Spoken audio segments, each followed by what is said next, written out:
But we begin tonight with one of the side effects of newshounditis.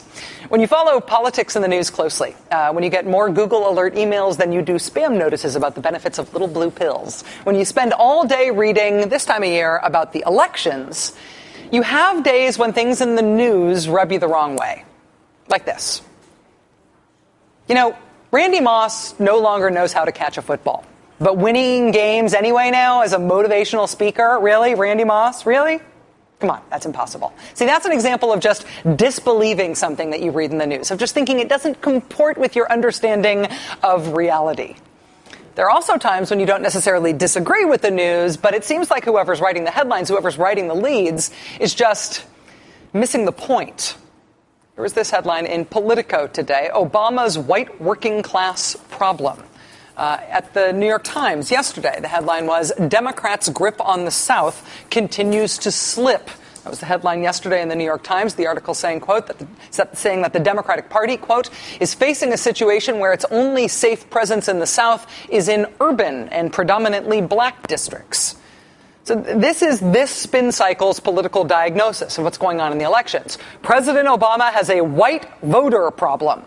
That's what we're hearing now. White people just aren't voting for Democrats like they used to. And that is one way to tell that story. But, you know, if you just turn the telescope around the other way, looking at the same thing, but just turn the telescope the other way to tell this story, the flip side of Democrats are losing the white vote is, boy, oh boy, Republicans sure are locking up the white vote this year. The Republican Party is sure securing, in particular, that white working class vote.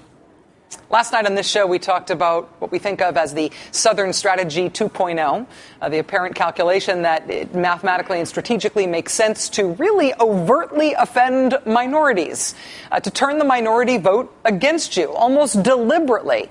Because if by doing that, you may lose that smaller number of votes from minority voters, but you may also lock up solidly a larger number of white voters. And so you get candidates who send around really, really, really racist jokes and videos, right, Carl Palladino? Or you get candidates who run virulently anti-Latino ads that look like Jesse Helms wrote them. And then that same candidate makes a comment like this to Latino high school students. I don't know that all of you are Latino. Some of you look a little more Asian to me. The inimitable Sharon Engel speaking this week at a Nevada high school to that school's Hispanic Students Association.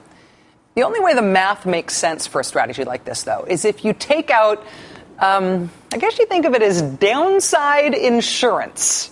You have to be sure that in locking up the white vote, which is the thing you're trying for, particularly in locking up the white scared vote, you have to sort of protect your downside. You have to make sure that you don't accidentally turn out too many voters on the other side to vote against you, too many more voters who are out to vote against you, in part because of the way that you are campaigning. How do you do that? To answer that question this year, I would like to introduce you to Sharon Maroney. You have probably never seen her before, nor have you ever heard of her, but here is why, at least this year, she should probably be famous. Sharon Maroney helped put together a petition demanding that President Obama resign from office for unnamed high crimes and misdemeanors.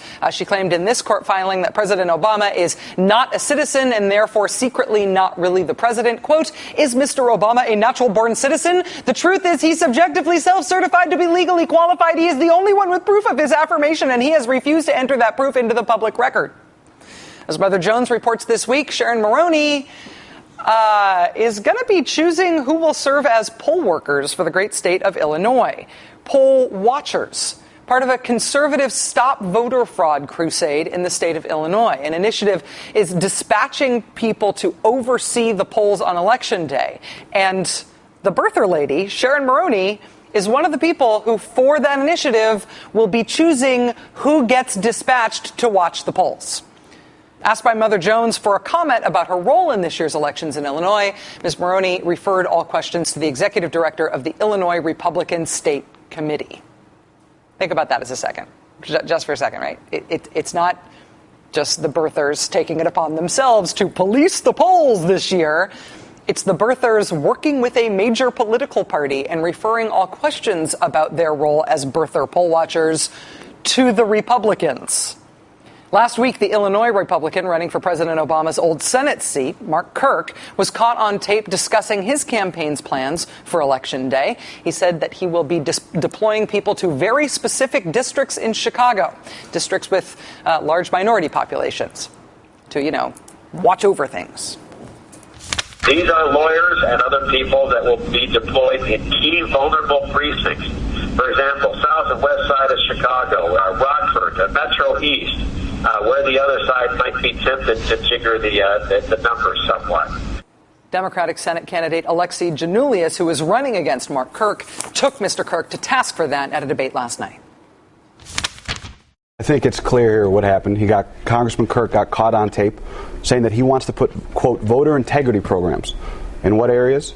On the south side, on the west side of Chicago, parts of Rockford, that in areas of East St. Louis, then he calls in the same goons and thugs who are responsible for what took place in Florida in 2000. There's no voter integrity, and I'll tell you why his comments aren't true. Because there's never been an accusation of fraud on the west and south side of Chicago. Congressman, at a time when we should be encouraging people to vote, you're trying to suppress the African-American vote, and that's unacceptable. It's dangerous. If this sounds familiar, it's because this is not a new tactic. This is not novel. This is how it's done. This is how you ensure minimizing votes for the other guy, right? This is the downside insurance if you are going to pursue a strategy that tries to lock up as many white votes as you can and sort of expenses out minority votes. You don't have to wait until Election Day to see tactics like this in action. Early voting's already begun in states across the country, including Texas, where there are also early reports of voter intimidation in minority neighborhoods, particularly in and around Houston, where about 25% of residents are African American. The county attorney says it's received numerous complaints about overzealous poll watchers at several heavily minority early voting locations, including here at Kashmere Gardens, where a poll watcher told us he was recruited by True the Vote, an organization that proclaims rooting out voter fraud as its main goal. Houston is in Harris County. That is where a Tea Party group calling itself the King Street Patriots launched this anti-voter fraud project that they call True the Vote. This project involves sending people to the polls to watch people in districts that happen to be mostly minority districts, to watch people casting their ballots there. The True the Vote King Street Patriots, who are organizing these election watchers, put together a video about supposed election fraud. It originally contained a doctored picture of an African-American voter holding a sign that said, "I only got to vote once." The sign that they took that from originally said, "Don't mess with our vote." They remade it to say, "I only got to vote once." Up in Wisconsin, we've also found that 75 billboards have popped up from Madison to Milwaukee. Big billboards that warn voter fraud is a felony. We voted illegally. We being the people standing there behind bars. In Minnesota, a coalition of Tea Party group and other conservative groups will lead voter surveillance teams at polling places on Election Day. This isn't new. This is how it's done. Joining us now is Eugene Robinson, Pulitzer Prize-winning columnist of for the Washington Post and, of course, an MSNBC contributor, also the author of the new book, Disintegration, The Splintering of Black America. Mr. Robinson, thank you so much for being here. Great to be here, Rachel. I feel like this happens to a greater or lesser degree in every election, that at least recently, that you see voter suppression efforts targeting minority districts. Do you feel like we are seeing anything fresh and new about it this year, or is this the same old thing? No, this is the same old thing, basically. And the only thing that might be fresh and new is some of the people who are behind it call themselves Tea Party activists. That designation is new, but the fact of attempts at voter suppression is not new at all. In fact, it's been a tenet of Republican Party strategy for a long, long time, and also an element of right-wing mythology. I mean, just judging from my email, there are some people out on the right wing who actually believe that there are some sort of sinister left-wing organizations out there plotting day and night to commit to voter fraud, and despite the evidence that there is no evidence, that there are no cases, that it doesn't happen. And nonetheless, mythology, I guess, doesn't have to have evidence to go with it. Well, it's interesting to see the way that the mythology, I guess, plays out. This group, this True the Vote group in Texas, they have maintained that the headquarters of a Get Out the Vote effort in Houston is also secretly the headquarters of the new Black Panther Party, which of course has as its goals the extermination of all white people through voter fraud by two guys who braid their beard hair. Yes, I mean, yes. but it's such an obscure piece of mythology that it's very easily traceable. I mean, that's a Fox News meme that has been pushed there exclusively, really, for a year. Is it worth fighting back against those things, or do you just assume that everybody who watches Fox is going to believe that stuff? No, I think you fight back against it. I mean, take the example of the, quote, new Black Panther Party, end quote, and I put it in quotes because it's not an organization. It's a few, crazy guys.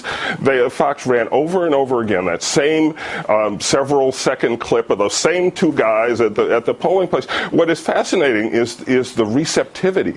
That audience was receptive to that repeated clip and to that mythology of a new Black Panther Party that presents some sort of grave danger to the nation when nothing of the sort exists. Nobody ever heard of this group, and it's not really much of a group at all.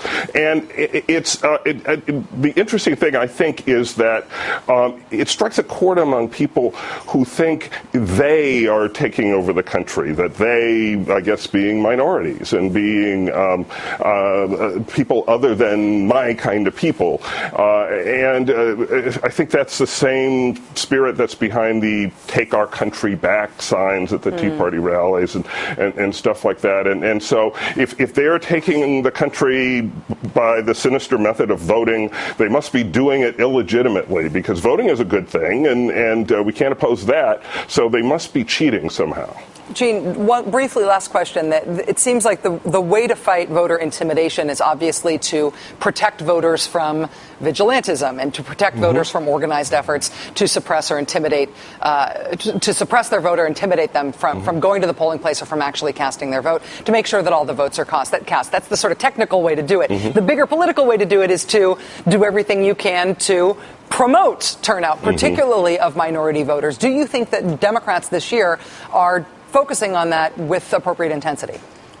They certainly are right now, and they should have been, a few months ago. But President Obama was in Philadelphia, gave a speech to a mostly black crowd, and for good reason. A big turnout in Philadelphia can decide the Sestak-Toomey race. A big turnout in Chicago can decide the Kirk-Giannoulias race.